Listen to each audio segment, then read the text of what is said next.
Okay, good afternoon, everybody, and welcome to the American Enterprises seminar on the Great Society at 50, the Triumph and the Tragedy.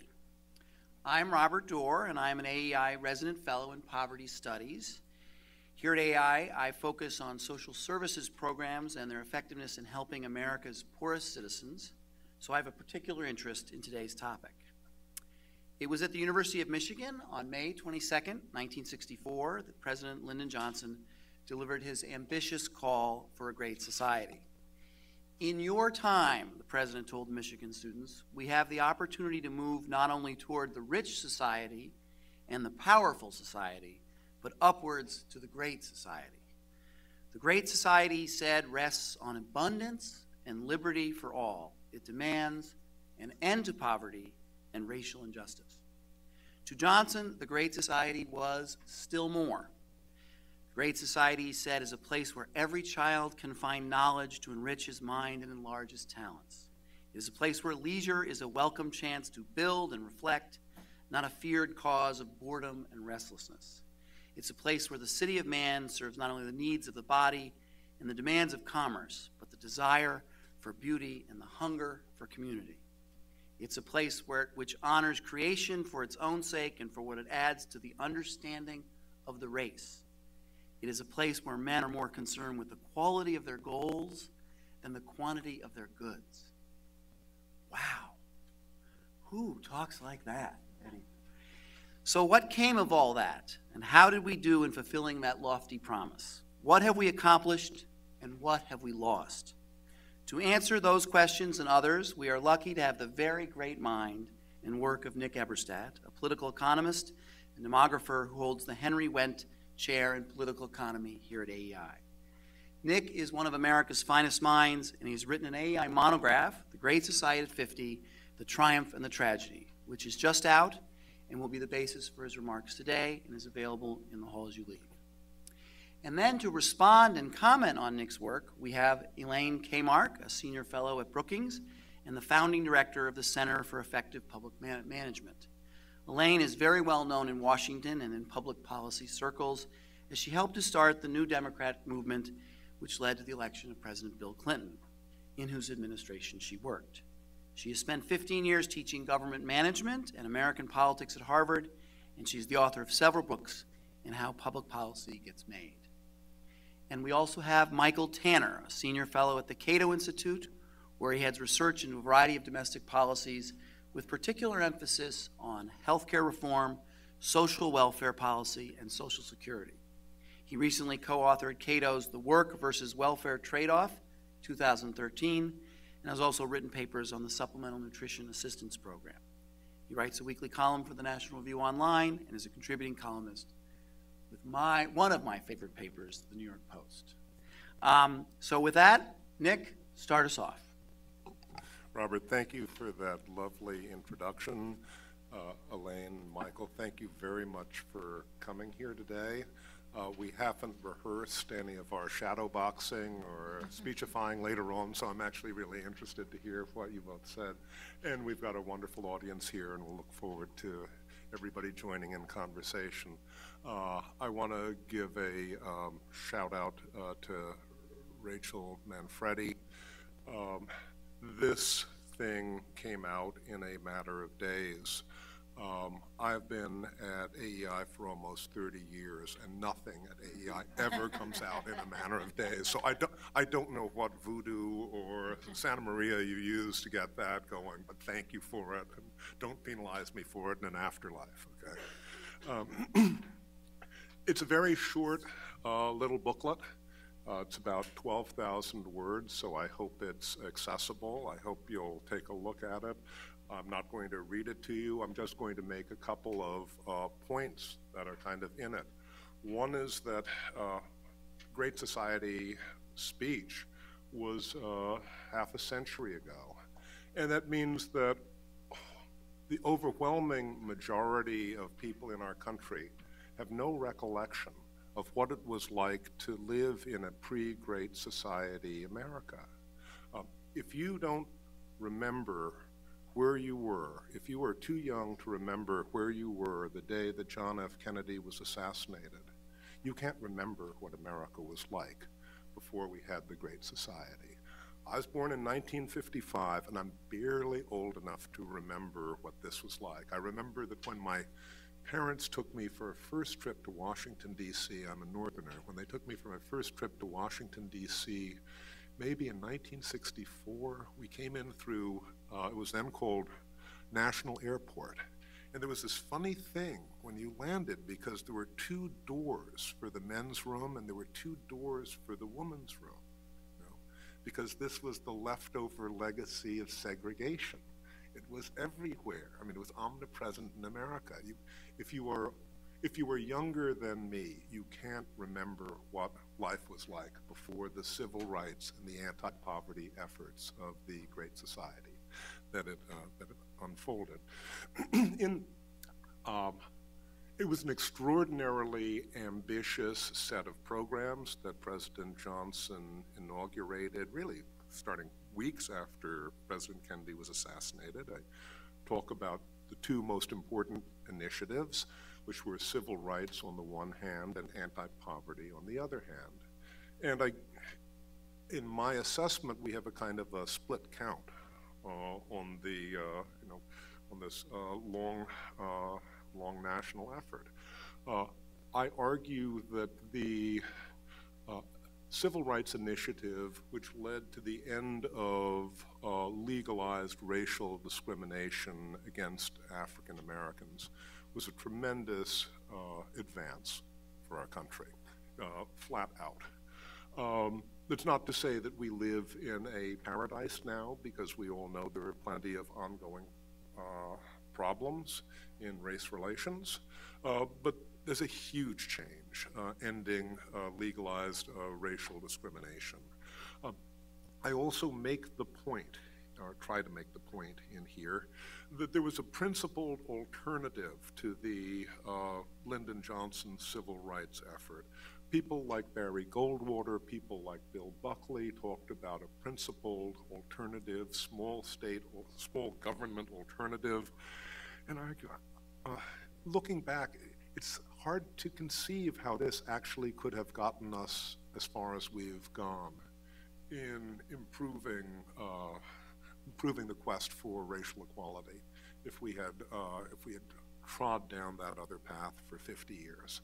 So in a way, one of the things I'm kind of arguing is that if, as President Obama said, the original sin in the American system was slavery and racial discrimination, one of the prices that had to be paid to redress that was going to be paid at the cost of the 10th Amendment and small government.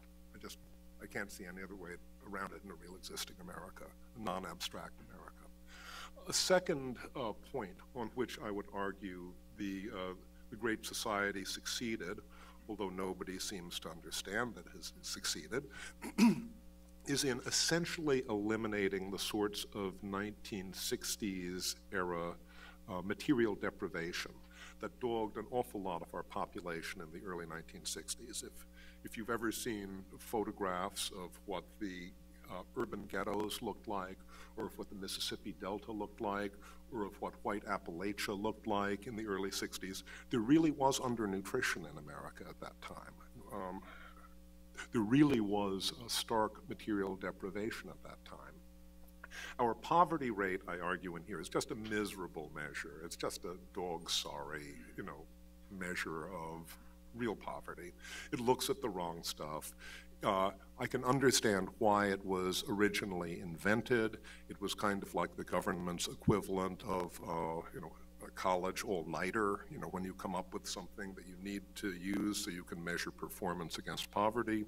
But we've been using it for 50 years, and it's just a terribly misleading measure. If you actually look at consumption levels, as some very good economists have done, you can see that we've made extraordinary strides in not entirely, but almost entirely eliminating 1960s-style material deprivation from our country. And that's a great plus. I think that makes us a more decent society. So that's the happy stuff. The unhappy stuff all has to do with the expansion of a modern welfare state which we didn't really have until President Johnson unleashed the Great Society. We had the Roosevelt-era social insurance programs, but we've had a panoply of anti-poverty programs that have come into effect since 1964. And they've transformed our lives, and they have been attendant to transformations of our lives in some ways that I think are really very distressing. Three big changes, which the late Senator Daniel Patrick Moynihan, when he was in the Johnson administration, originally described as a tangle of pathologies in a report that he did about the crisis of the black family. Three of these tangles, aspects of the tangles of pathology, can be seen in American life today. One is the tremendous permeation and increase in means-tested welfare dependence for our population as a whole, and I talk about details of that spread.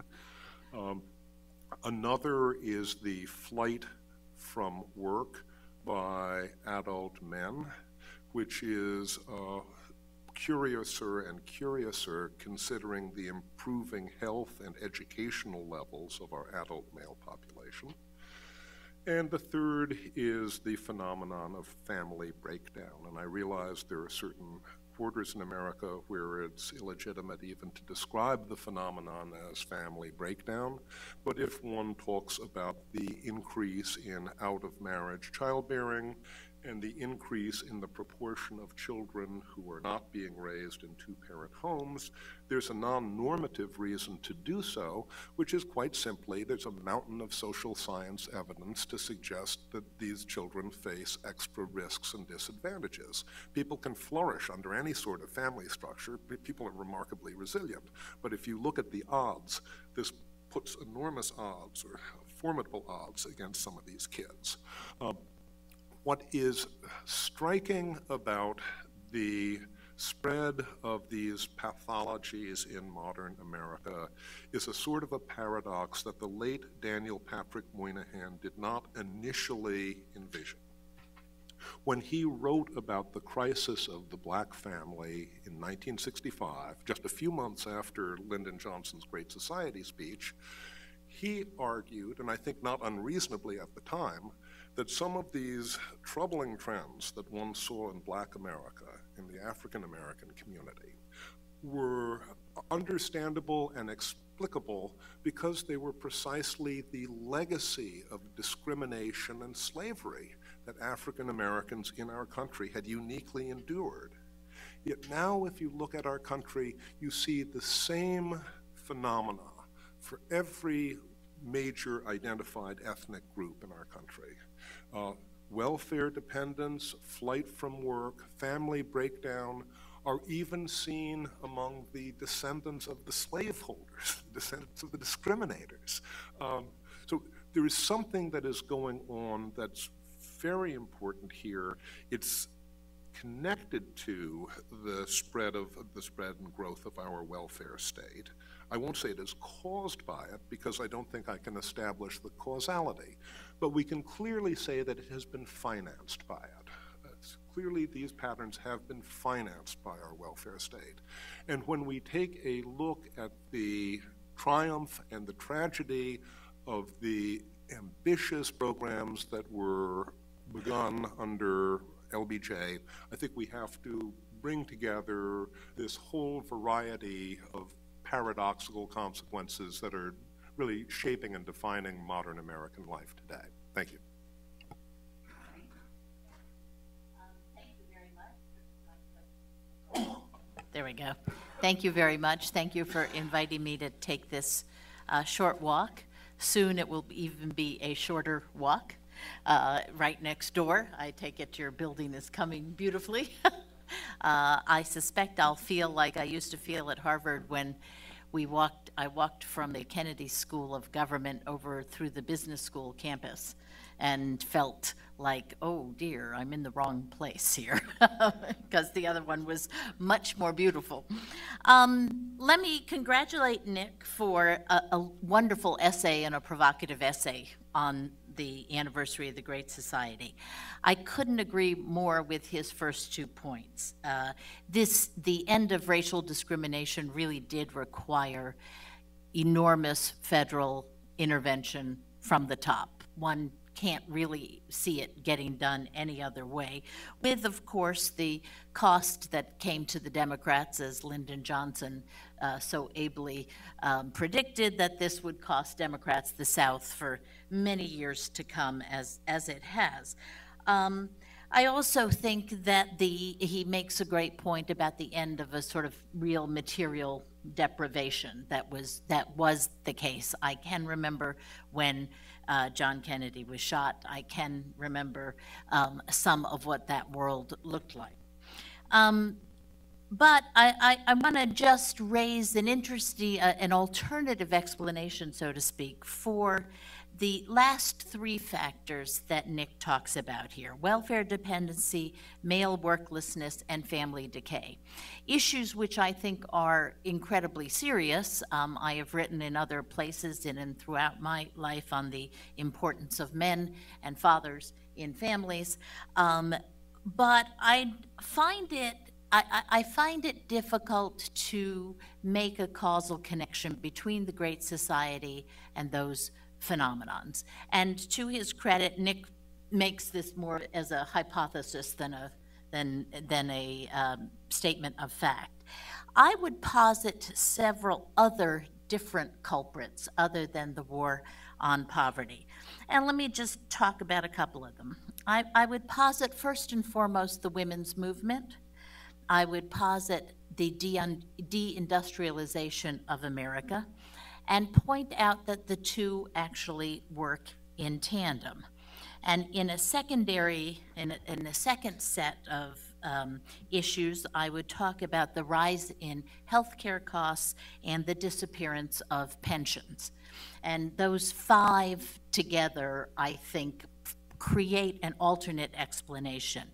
Let me talk a minute about the deindustrialization and the women's movement.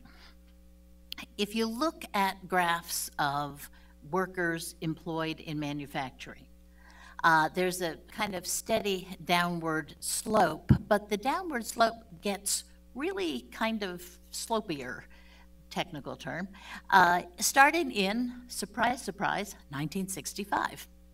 Mid-60s, America starts to bleed industrial jobs. Those jobs were generally held by men. They were manufacturing jobs. Very few women were in labor unions, were working in Detroit in the factories, etc. These start going away in 1965. Surprise, surprise, the end of the 60s, we have 2 things happening kind of simultaneously. You have the cultural explosion of the women's movement. Some of the women in the room can probably remember Germaine Greer, okay, and all the other feminists who are writing at that time and who are positing for women a different future.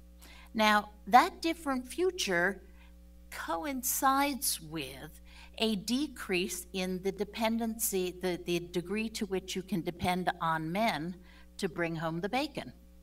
In other words, part of the culture is saying to you, okay, women, you can do it all. You can go have jobs. This is acceptable. And simultaneously, particularly for a great swath of the middle class and lower middle class, male wages are getting less and less dependable. Not surprisingly, okay, over this period of time, women go into the workforce. So if you look at the charts of male workforce participation and women workforce participation, they're almost perfectly symmetrical. Men are coming out, women are going in. It's not surprising, okay? Families are units, right? And not only is this breaking down economically, it's breaking down culturally. And so I would posit that the 2 things going on at the same time explain a lot about the decrease of men in the workforce, male worklessness. Simultaneously, they explain a lot about the willingness of Americans to take advantage of various welfare programs. Women are much less used to making it by themselves in the workforce. Women have, from the beginning of this era, been much more supportive of Democrats, much more supportive of social welfare programs. Why? Their experience in the workforce, their connectedness to the workforce is a bit more tenuous. Women in the workforce, particularly if they are mothers, experience a much higher degree of insecurity. And particularly if you happen to be married to somebody whose job prospects aren't very good. It's not surprising that there is support for various add-ons to economic life, such as Medicaid, for instance, or even in some instances, food stamps.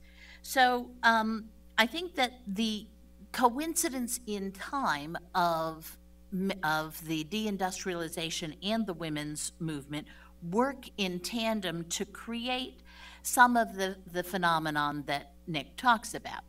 Finally, though, there is the issue, and I believe it's the most serious issue here. The fact that a lot of men don't work doesn't particularly bother me. I don't think it's something we need to be concerned with, because guess what? There's a lot of women working, and that's fine. I mean, you just need to be able to have somebody in the household who's working.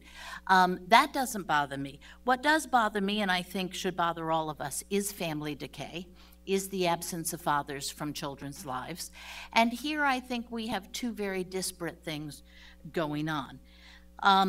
Over the years, over the 1990s particularly, an odd switch happened in attitudes of women towards divorce.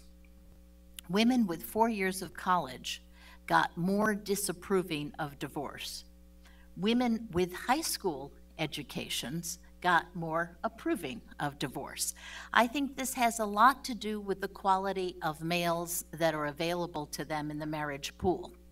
And so when you have if you have 4 years of college, odds are you're going to marry somebody with 4 years of college, and those men are doing pretty much all right.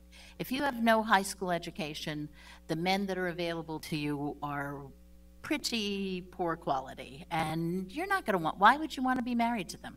You might want to have their children, but why on earth would you want to be married to them? It is a perfectly rational decision in the short term.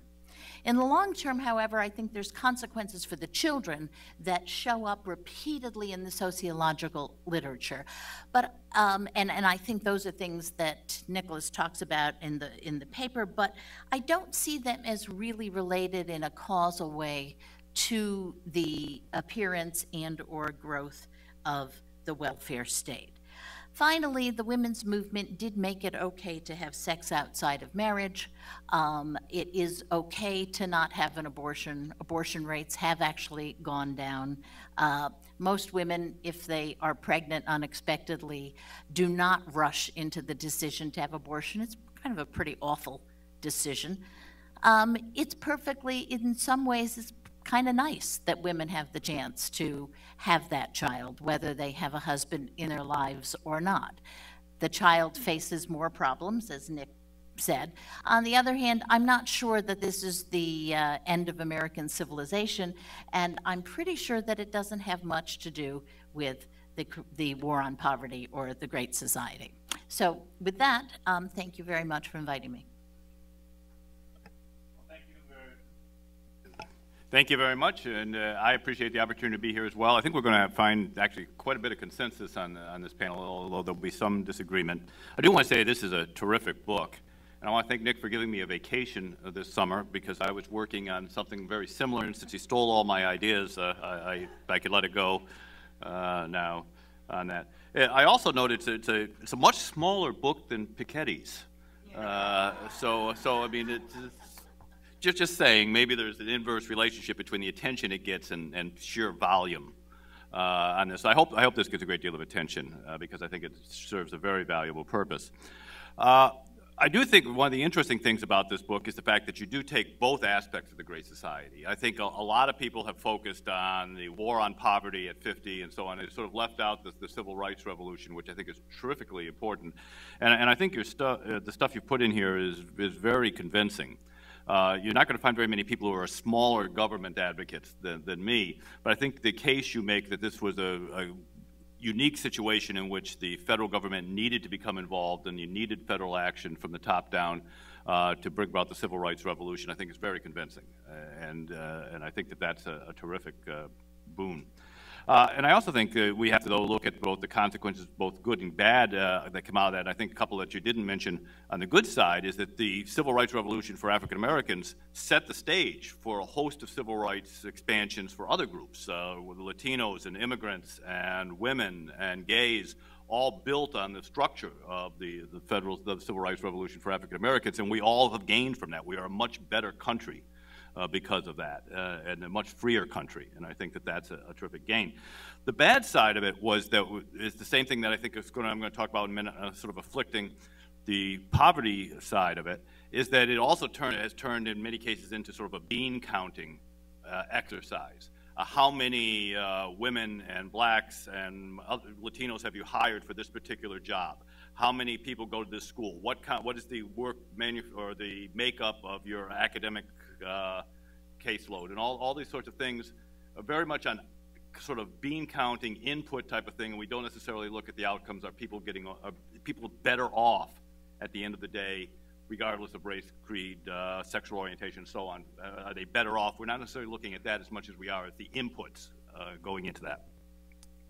And that's my big argument with the war on poverty. It is increasingly, and I think very much an input-driven exercise. You make the case, and I think convincingly, and I agree with you, that we have had some success in wiping out the sort of the material poverty, this Michael Harrington stuff, the stuff you saw when Bobby Kennedy went through West Virginia, that type of poverty has really been eliminated. And in fact, more than that, we've made poverty relatively comfortable in this country. I say relatively. I'm not saying poverty is a good state of being, but relatively compared to what it was. It would be hard not to. We spent some $18 trillion since 1965 fighting poverty. We spent almost $1 trillion last year, about $700 billion at the federal level and another $300 billion at the state and local level. We have 126 separate anti-poverty programs at the federal level. It would be hard not to have some impact on poverty that way. I mean, if you took $18 trillion and flew over the country with an airplane, shoveling it out the back, you would expect that it would have some impact on the poverty. So I'm not sure whether we could claim that that's a terrific thing, that if we just threw a lot of money at it, we've had some impact, whether that's a huge success.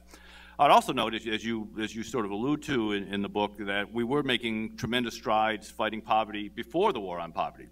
Back at the beginning of the 1950s, most Americans were poor. Almost all African Americans were poor. Most Americans generally were what we would call poor today, and those numbers were coming down steadily until 1965, and then continued on down into the early or sort of mid-1970s when they sort of leveled off. So the question is whether or not we could have achieved the same type of levels of reducing material poverty without the welfare state. I think is an open question and open to debate. I do think, though, the problem is that we've gotten into this idea that we measure compassion and we measure our attention to poverty based on how many programs we can create and how much money we can spend, and not on the outcomes. And because those things are easy to measure, it means we often neglect the areas that we know actually can do something about poverty. Number one is if you look at the academic literature, we have a pretty good idea of what it is that gets people out of poverty or avoids poverty. Number one is education. If you finish college, the chances are you're not going to be poor for any extended period of time. If you drop out of high school, you are. Number two is if you're not married, don't have a baby. This has nothing to do with morality. It's purely an economic judgment. But the facts back it up that you're about 5 times more likely to live in poverty if you have a child out of wedlock. And number three is get a job, any job, stick with it. Even a minimum wage job is starting out, but only about 3% of people who are employed full-time live below the poverty level. But so many of our welfare programs don't seem to target these areas. They don't seem to have anything to do with education or out-of-wedlock birth or job creation or job retention. In fact, in many cases, they actually work against these programs because the eligibility is based on not being married or not working and so on. And finally, if I could leave with this, I think, again, we tend to measure, because we measure inputs, we tend to determine whether or not we were successful based on the relative levels of poverty. But I would suggest that it's not enough simply to allow people to be supported by the government in a level in which they're not starving. I would suggest that, you know, if you collect welfare benefits from the majority of different welfare programs, and you get TANF, and you get housing, and you get food stamps, and you get Medicaid, and so on, the value of those benefits will lift you well above the poverty level, above the minimum wage job even. But if you're simply living off the largesse of the government, are you living the fully actualized life that really counts? Are you living the type of life where you can rise to achieve whatever it is that takes you to the top of your abilities? And I would suggest you're not. And yet, that is sort of what we're paying people to do. And I think that that's bad ultimately for the recipients as much as it is for society at large. So I would suggest that we've had some successes, but the net result has been we've neglected better alternatives. Questions? I just have a point or two. Okay. I really enjoyed both of your sets of comments, and I think they broaden our discussion. If I try to look for points of disagreement, I guess I'd probably have to find not that many, but I mean, I'd try to find something with Elaine, maybe. And so, okay, so let me try to make a disagreement. Your list of exogenous factors, I have absolutely no problem with. They're exogenous factors, and they did affect the shaping of our modern society. I'd actually add one to the women's movement, since the movement was a political and consciousness movement. The technological innovation of inventing the pill was just hugely important. And that, I mean, Larry Katz and Claudia Golden and all sorts of people have gone and shown how that affected the labor market for women and all this sort of, I mean, so sometimes technology can make a great big deal too. With respect to men, I don't think that, I mean, in a rich society, everybody should have leisure, right? I mean, the richer the society, leisure is a luxury good. So the richer a society is, the more leisure we would hope everyone would have. But I don't think it's just a kind of a substitution issue to talk about men not working versus women not working, because I think there's also what we call a civic effect or a citizenship effect when you have large numbers of men who are neither working nor looking for work. Because if it were the case that those men were dutiful fathers at home rocking the cradle while mom went out and, you know, brought home the paycheck, and there are, you know, there are families like that, of course, all around the country, that'd be great. But the men who are not working nor looking for work also tend to be most likely the ones who are not involved with their family. It's part of the widening wealth gap in the United States. It's part of what's, I think, slowing down our recovery. We can talk about whether this is supply or demand, and I think there are probably some of both there. But there's a, but if guys aren't working in a modern industrial society, you've got to ask, what are they doing instead? What are they good for? There's one thing which we didn't mention, and I only talk about in passing in this book, but the more I think about it, the more I think this may be an important matter. And this has to do with criminality and its long-term consequences. Well, a lot of the way that we see the world that we live in has to do with the way that our government collects data. And one of the fateful ways we collect data is the disconnect between our Bureau of Justice Statistics on the one hand and our Bureau of Labor Statistics and our Census Bureau on the other hand. We don't collect data about, in any regular sort of manner, about what's happening to people who are on probation with respect to employment, with respect to social programs, what's happening to those who are on parole. And one of the things which has happened in consonance with the Great Society, it would be a stretch to say I can show causality here, but I can show you some mechanisms. One of the things which has happened is we have had an explosion of men who have gone through the criminal justice system. We don't know nearly as much as we should about that part of the social wreckage, if I may call it that, but that would help us. And connected with that is the question of disability programs, the use of disability programs.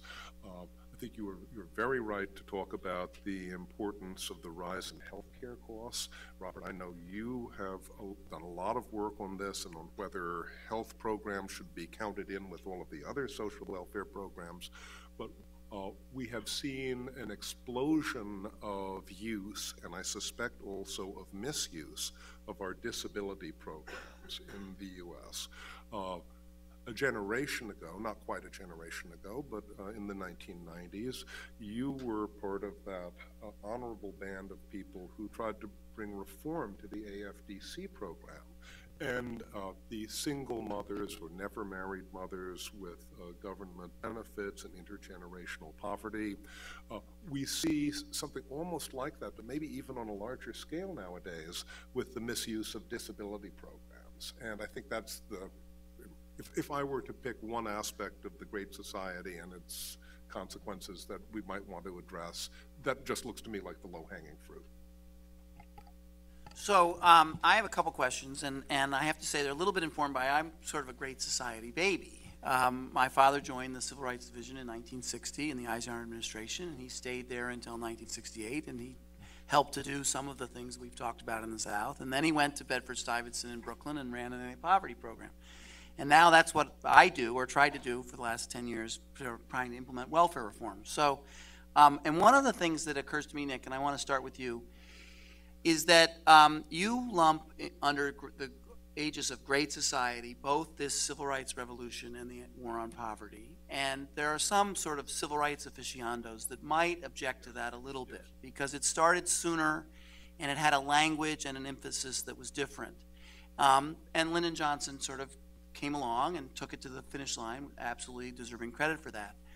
But the question I have is what went wrong, and is there any chance that part of what went wrong was that the Great Society programs borrowed the language and rhetoric and legal arguments of the civil rights movement and made these benefit programs entitlements and things for which people had a right to, as opposed to something for which there was a reciprocal responsibility? And in that regard may have taken their goal to alleviate poverty in a direction that was damaging. And I wondered how you relate the conflict between civil rights and any poverty in that regard. Well, let me just say a word or two to try to respond to your question and probably be pretty inadequate. Maybe ask Elaine and Michael to take a crack at it. Of course, I recognize, and my book recognizes, that the civil rights movement in the United States was not something that Lyndon Johnson or the Kennedy administration invented. It had a long, rich, honorable history that went back generations and generations and generations. Johnson, as president, took the authority to try to make a push in a way that no previous president had ever done, and that was I think that was a great, that was the triumph of the Great Society. But there may have been a conceptual encroachment or fuzziness that came from dealing with very different sorts of problems with the same conceptual background. We also have to remember how kind of silly a lot of the language of the Great Society sounds to us now as, real existing human beings, as people who live in a human world. One of the things which is baffling to me, and I don't get into this here, is how any Machiavel as sophisticated as Lyndon Baines Johnson could have had such astonishingly simplistic ideas about what would happen when you bring in the best and the brightest to give you the right answer for how you do a community activism program, or how you fix the poverty problem. So there were a lot of ideational problems, I think, in the war on poverty part, and one of them, which I mention in here, is that there was, I'm a fan of Hayek's. You don't have to be a fan of Hayek's, but I think he coined the idea of scientistic thinking, of bringing the techniques of the natural sciences to places where they're not suitable, like messy human beings. And there was a lot of scientistic thinking in the early war on poverty aspects. Now, Elaine, I want to bring you in for a second. To some respect, is the New Democrat movement and welfare reform and the era of big government is over a little bit of a reaction to the grandiosity and the federalism of Lyndon Johnson? Of course it was. Of course it was. It was also a reaction to the disappointments of the war on poverty. The AFDC program did, in fact, create, for a time, a culture of dependence. And it was geared towards women only. Women, every time you had another baby, you got more money from the state, so the incentives were quite perverse. You couldn't have a man in the house, so your incentives to get married or stay in a stable relationship were perverse. I mean, AFDC, by the time the Clinton administration came into office, was the poster child for everything that had sort of gone wrong with the scientism effect. Now, you know, again, part of what happened, though, and I think that part of the problem here is that we conflate the very bottom of American society with with lots of problems and lots of pathologies with everybody else. One of the reasons AFDC had to end was that by 1992, women worked.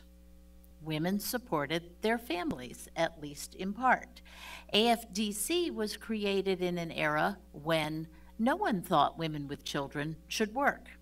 So by 1992, the hundreds of millions of women who were working with children were not exactly thrilled about the fact that their tax dollars were going to support people who weren't working, and hence the change from AFDC to the TANF program.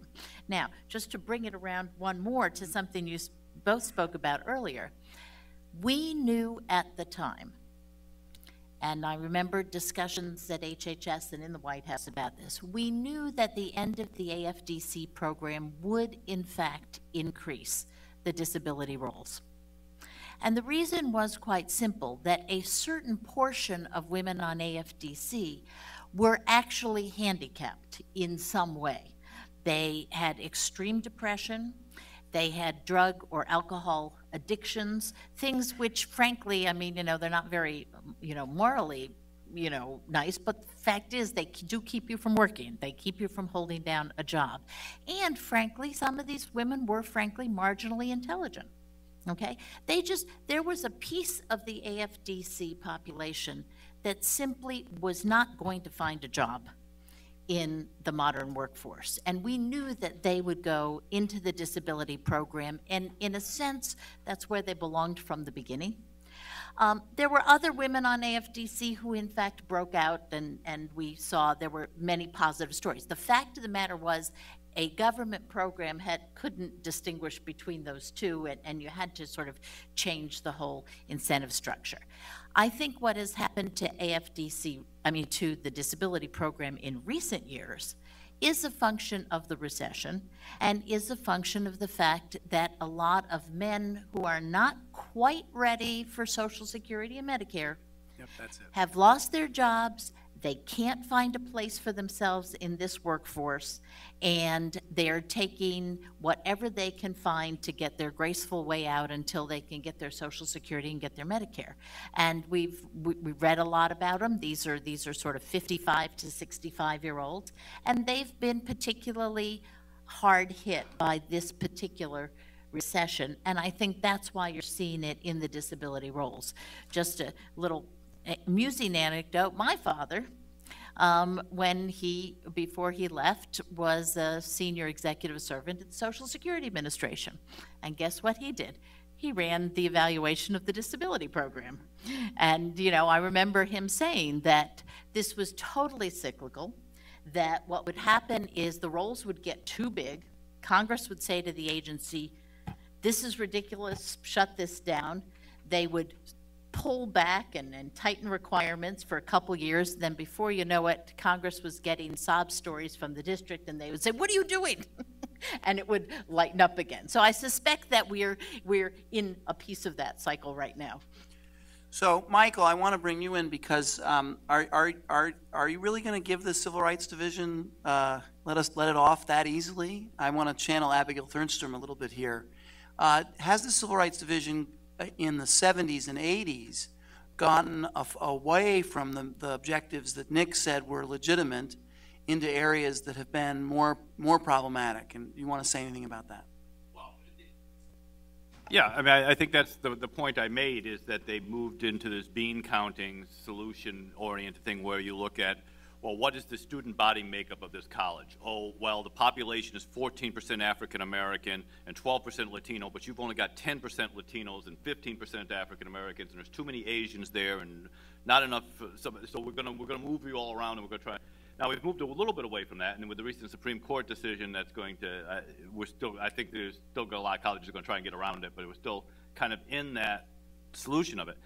And so I think we have moved away in that sense, away from the idea of sort of the dream of just opening up equal opportunity for folks and preventing the sort of blanket discrimination that went on that only the federal government could prevent.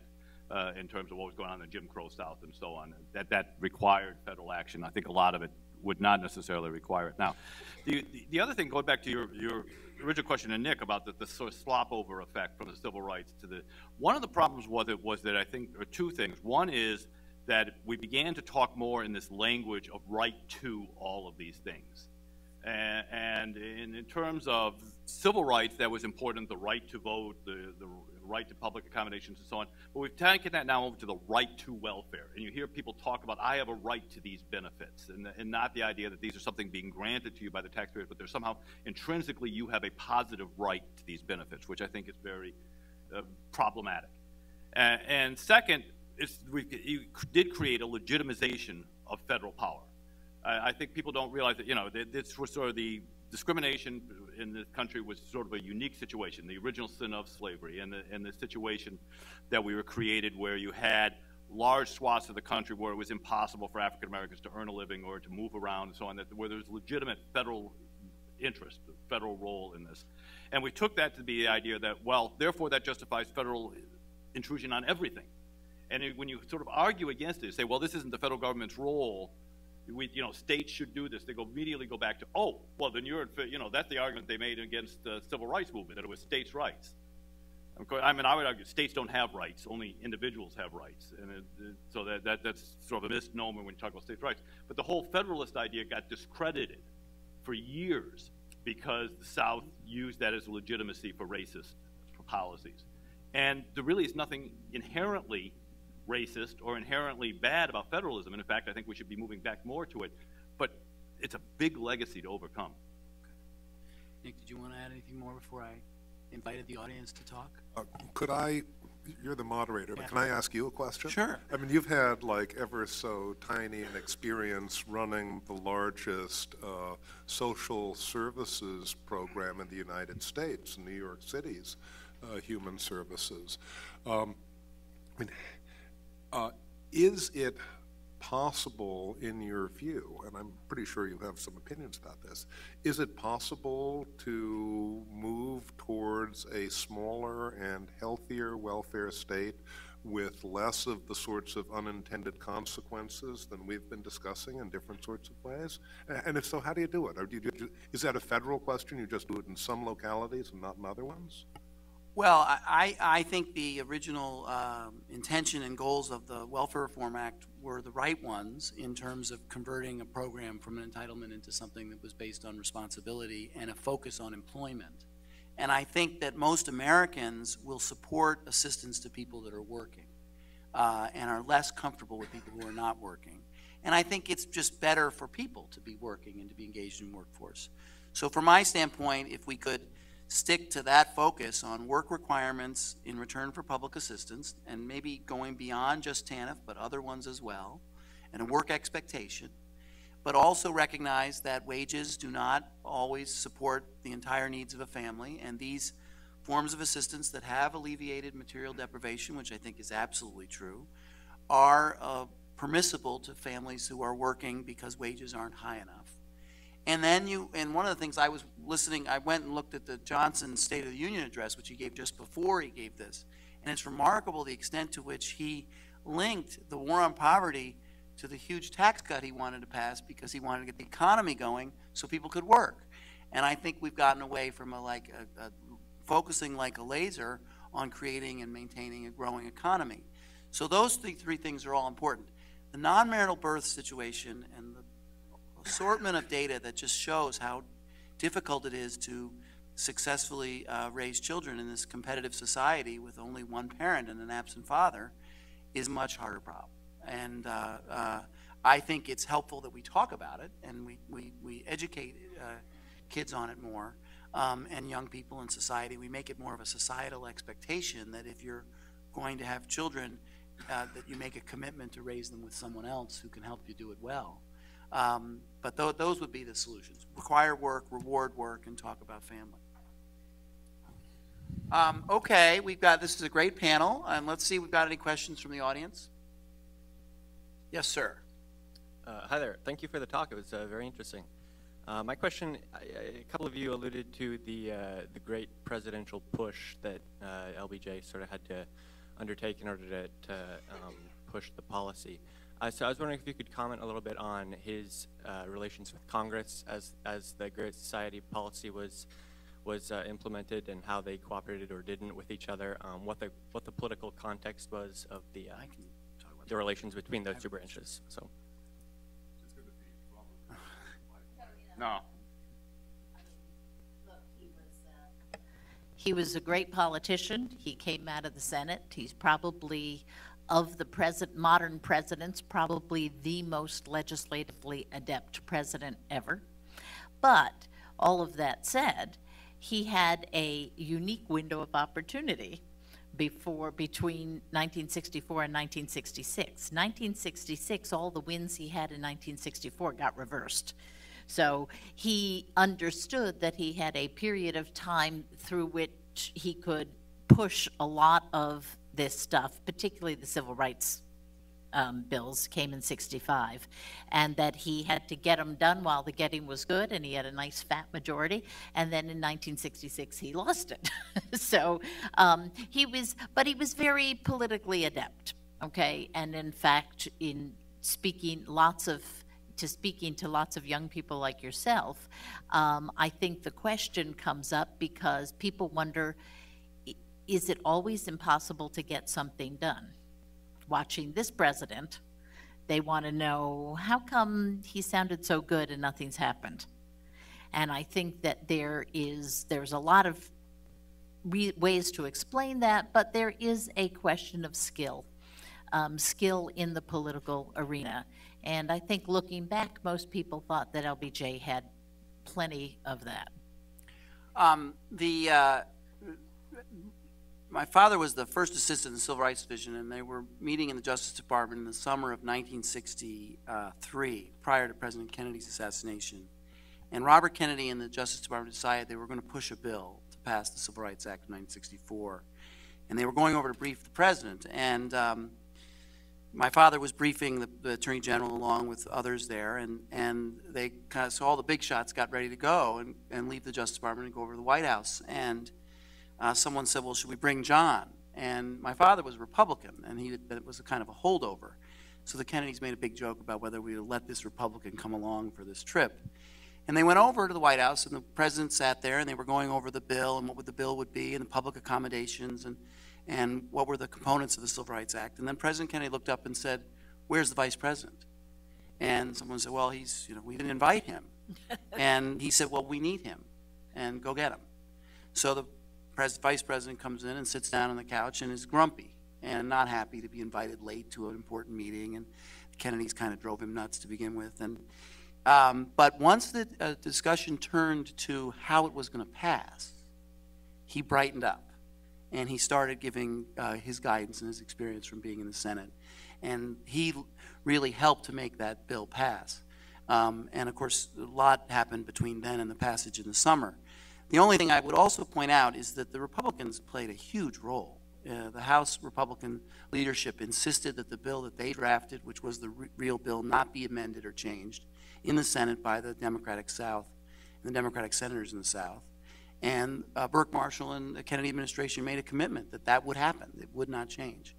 And so a strong bill passed, largely and partly due to the movement, all that was happening out in the streets in Birmingham and Montgomery and Jackson, and to the insistence on Republican leadership that the bill that was drafted in the House go through, and Lyndon Johnson not giving in to the Democratic South. I do think that there is a little bit of complexity to the line that Lyndon Johnson lost the South by pushing for civil rights. I don't mean to criticize or disagree, but the South's commitment to the Republican Party now has to be based on more than just an aversion to civil rights. There are other factors in the South's political makeup involving a loyalty to the military, free enterprise, certain issues with regard to religion and faith that I think are driving their allegiance to the Republican Party as much or more than a desire to go back to the Jim Crow South, which I don't think they want. So I sometimes get a little tired about that. So for those millennials, don't forget the role Republicans played in the passage of the Civil Rights Act. It wasn't just the Democrats pushing it through. Sorry about that. Michael, do you want to add anything? No, I didn't. Next question. Yes, sir. On your question, you said that the Civil Rights Act was not amended in the Senate? I believe the history is that the House leadership made a very strong demand that the bill they passed to the House passed a clean bill. Oh, no, it was amended at the 11th hour. And it was Virginia Democrats, Smith, he was the Dixiecrat of Virginia, and they amended it at the 11th hour to add sex as a prohibited form of discrimination that they had thought would have deep-sixed the legislation. Oh, well. All right, well, it wasn't amended on issues concerning African Americans. They were clear, it was clear, but so it was not Okay. a clean bill. It was amended Stand at corrected. the very last minute, and there were no hearings on this. It was done on a cold Saturday in February of 1964 by these Dixiecrats. Question in the back, Josh.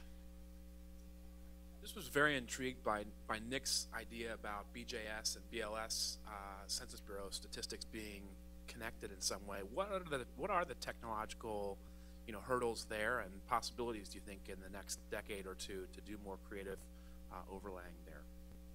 Well, one of my next homework assignments is to try to do a study on the flight from work by men, and I hope I'll have a more intelligent answer for you once I've looked at this in a little more detail. Right now, I'm just in the kind of the shock and awe. I can't believe they haven't done this sort of part of the program, but I hope something better to tell you in a while, Josh. Nick, can I just follow up on that, because this reduction in labor force participation is a real problem among men especially, and of course everyone's very concerned about it. Of the welfare programs, which do you think is the biggest culprit? If you're going to pick one, is it the disability program with the guys, or not? There are two, for a different book, one day I hope to be done. There are two questions that this flight from work that I mentioned in here kind of seem to pose, that seem to be pretty elementary. One is, how do guys who are not in the workforce and not looking for work support themselves? And the other is, well, they wake up in the morning and they go to bed at night, and what do they do all the rest of the day? And you'd just be amazed how difficult it is to answer those questions with our given. We're in the big data era, I know, but finding kind of elementary data is sometimes really hard to do. Right. Yes, sir, in the middle there. You talked about some of the successes and some of the pathologies associated with the Great Society.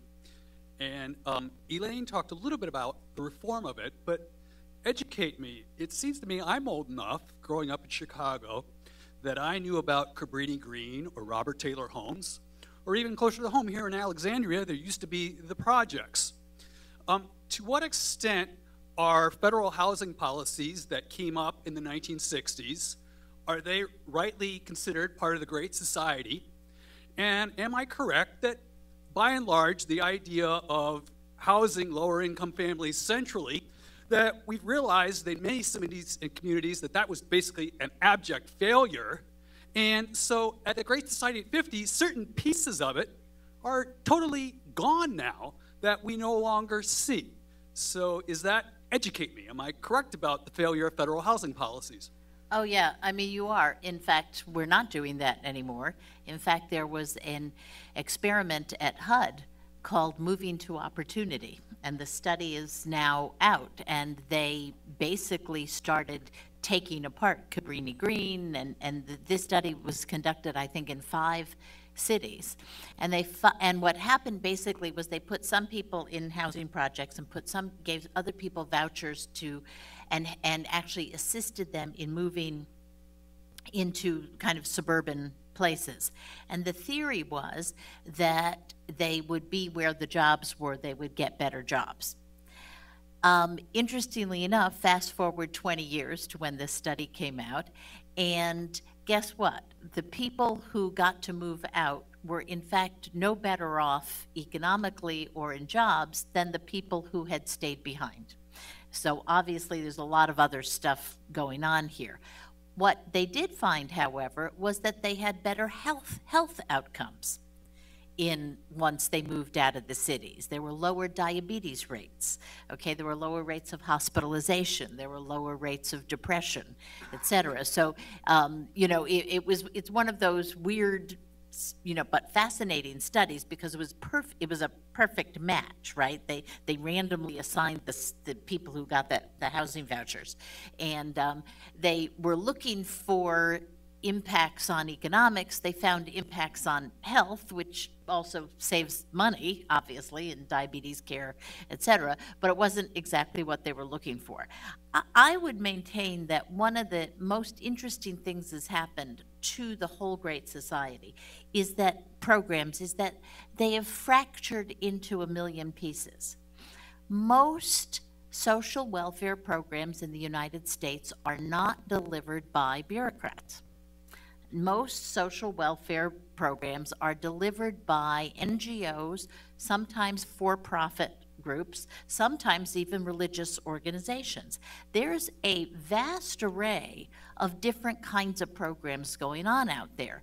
And I would argue that that's good because that creates, you know, competition, it creates innovation, et cetera. I would also say that the government's response to that has been very bad. They don't learn from the programs that they're funding. They only want to know, did you fill out the audit form correctly? They don't ask the people over at HHS or the people in the health services in the state, they don't ask, is this program working better than this program? And if so, why? And how can we use that in our next funding round? So we've got a fabulous array of stuff going on in social services in America, and the government is stupid and is not getting smarter about it. And I think that's very, very frustrating. Yeah, if I could add a little something, I mean, thank God we got rid of the giant housing projects. They were one of the great failures, I think, of public policy. But there's still something, and I don't know that I have a solution to this, but the problem is we still sort of segregate poverty into these little communities of poor people. And those communities reinforce a culture of poverty that I think is very bad. And there's been numerous studies that shows everything from the fact that if you look at children brought up in poor households, how many words are spoken to them in a day, and whether those are positive or negative reinforcements. There's psychological impacts there. There's the simple fact that a child growing up in some areas of the country, it's almost impossible to see a man go to work every day and earn a living and come back and support his family. That they basically live in communities that are single women raising children and collecting a welfare check. I mean, and there's reasons for that, the flight from work, the fact that we don't have manufacturing jobs that make men marriageable, the war on drugs in Washington, D.C., 1 out of every 4 black men has been in touch with the criminal justice system. They're in jail or on probation, makes them not marriageable material for women. You have a huge problem with that that creates these cultures that reinforce all the negative aspects of the poverty culture and don't build the things we need to get people out of it. Okay, I think we've come to the end of our time together. This was great. Nick, you were wonderful. Thank you very much. Thanks, everybody. Thank you, the audience.